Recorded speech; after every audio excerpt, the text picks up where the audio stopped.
Line line के चला जैसे बासा कैसे नहीं है सासू कैसे नहीं हमार नैहर के घूमल का दहिया कैसे नहीं हमार नैहर के घूमल का दहिया कैसे नहीं।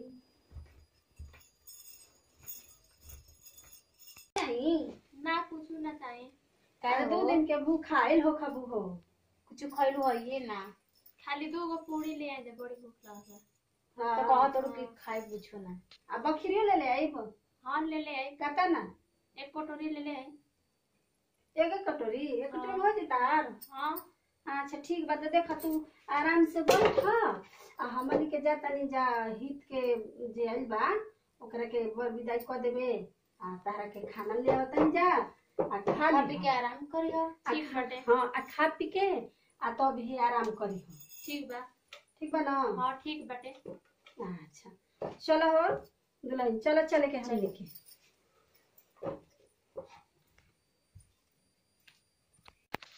बताओ यहाँ लोग के कितना अच्छा बनी जाए वहाँ के नहीं खिलाओ कतना तनिक नहीं खे लागल पता ना कहाँ चल गइल बानी बताइयो के हमरा के नहीं खी गइल आ घरों के आदमी ने खन बताओ हमरा के बताओ निक नहीं खेला होता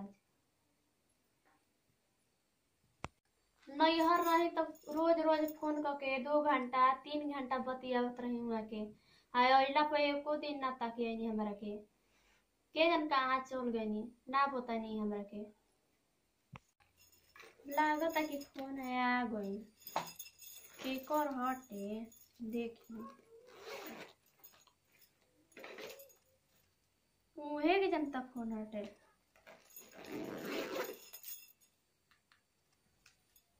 हेलो कहाँ बानी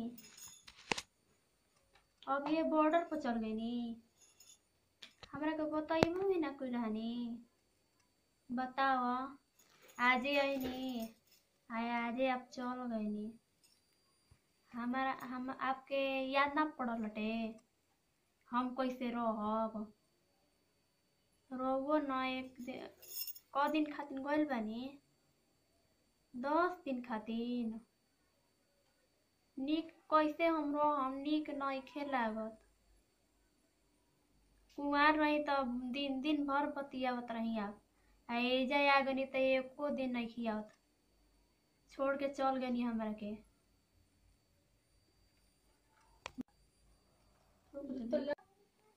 रउआ बिना दिल ना लागी कैसे हम 10 दिन रख तनी। हाँ रखी मौका ना मिली रखी कन्या का मम्मी जी का करत हो आई बैठी। अरे बैठे के तो बटले बा हो हमरा का करब अब तो बड़की पतो बाई त खाए बनाते बाई कहनी है ना कि 2-4 गो हित के अरिया तो देनी है ठीक कहनी है। अब जे हाल कहले बा कि नहीं हम जाइब तो ओकरा के विदाई कर देनी है ठीक कहनी है। अब 2-4-5 आदमी बचल बड़न तो हम कहनी है कि ठीक बा अब ना जइहन जा कल जा हम कहनी कि बादे में तू लोग के विदाई कर देब आ बड़की कनिया खाए बनावतिया खाए का बन जाई तो तहरा के ले आई खैबू ना। अब भूख नहीं खिलावत हमारा ना वहाँ के फोन आई रहे का कहत रहन कहतनी ना कि हम बॉर्डर पर चल गइनी ओनिया बॉर्डर पर चल गइनी बताइबो ना कहनी हमरा के। हां तारा ले कहले हां हां भी फोन आइल त का करबू ऐसनी नौकरी हवे कि जबे फोन आई तबे तहे आदमी रही तो छोड़ छाड़ के चल जाई जाना तो बतले बाड़ू कि मान ले कि फौजी के नौकरी कितना अथु बा रिक्स होला बता के तो जाए के चाहिए तो जाए दो अब बता देलन ना अभी कोनी फोन करनी है वहाँ के। हाँ त अबे आइबे कैलू अइला 2-3 घंटा भइबे कइल तब पहुँचल होई हन त अपन फोन गाड़िया पर उतर के चल गई ना पूछनी कहाँ जातनी जी तो ना बताइए ना बतौले होयन कि रोए लगबू काहे के हम रोम ऐसा नौकरी बता। हाँ त ना रोवे के चाहिए जानबे करलू कि फौजी वाली के मेहरारू मान ल कि जे बाटे ओ मेहरारू के कितना गर्व होला कि हमार पति के नौकरी लागल बा। हाँ जानतो ना। हाँ इ देश भक्त होला के जाने तो ना कि हाँ। कितना मान ल कि कोनो ऐसन होखे सब काम छोड़ छाड़ के जब बॉर्डर पर से फोन आ जाई तो जाए के पड़ेला।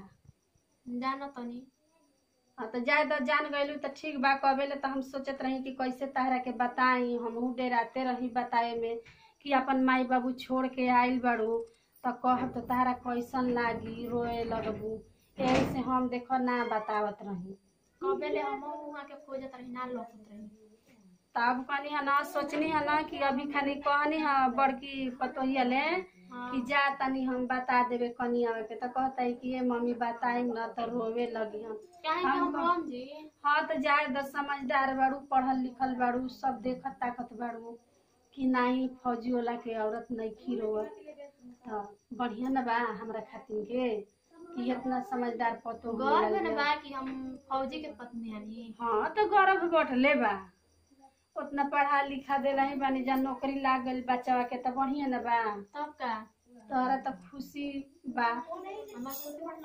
तोहर बाबू आइलन तो एके बेरी में देख के पसंद कर लेलन कि नहीं हमार लड़की खातिर के लड़का ठीक बा। हमरो के अच्छा लगनी देखनी फोटो तो। हाँ तो जाए दो ठीक बा, फोन नहीं आई न कबो तो हमहू बात कर लेब। ठीक बा तो हम जा तनी देखा तनी कि पतोहिया खाए बना देलो होई तो कहब कि ले जा खिया दो। ठीक बा ना, ठीक बा ना। हाँ ठीक रोइया हम ना तब ना हम काहे करो। हाँ रोइया मत ए पतोहिया बड़की आ गई बना देलू खाए का हो तो देलू है छोटकी के ले जाके। हाँ दे के आ गई, समझा देलू है ना। हाँ समझा दे रही कि चिंता मत करे हमनी के बानी जाबे न करे हम। हाँ हमहू जानत ताड़ू, हमहू डेरात रहनी हो ओकरे से कहे में नया आइल बा त का कर समझदार बिया हो जदी बढ़िया न बा। कहती है कि काहे के हम रोइब, हम कहनी कि हाँ ऐसा नौकरी है कि माई बाबू आ चाहे मेहरारू चाहे हितगण परिवार कोई ना देखेला, जब फोन आ जाला तो सिर्फ बॉर्डर लौकेला लड़ाई खातिर के। तो कहती है कि नहीं ठीक बा मम्मी हम ना रोइब, काहे के हम रोइब, हम कहनी कि ज्यादा समझदार बोल तो ठीक है ना बा। तब कहनी हाँ कि बबुआ के फोन आई ना तो हमहू बात कर ले, बात कोइले लगा के समझौले होई तबे ना ना हम ना रोइब।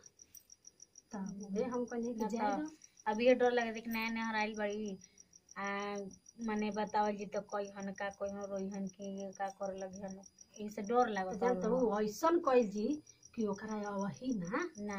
हाँ मानल जी ओकरा के खाए जौन मांगी तो देहल जी। हाँ अपन जौन कुछ मांगी तो बर बाजार से मांगा के आ दे दिया खाली लइके ना बिया हो। तब का ओहे हम सोचनी ह जानलू तो जाए दो ठीक है बा, जाने तक कि बबुआ के फोन आई तो लेके आई हन तो हमहू बात कर ले बतिया लेली हमनियो के। ठीक है बा। मम्मी जी का हो देखी ना फोन आइल बा बॉर्डर पर। फोन आइल बा, बात ना कइलू ह ना कहत तनी ना कि मम्मी के अपना दो। तो हेलो के कहाँ से? बॉर्डर से। हाँ तो हम उनकर मम्मी बोलतानी। का बात बा, कुछ बात बा? हाँ का शहीद हो गईलन? आई हो माई आई हो बच्चा अरे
सुनीता सनम।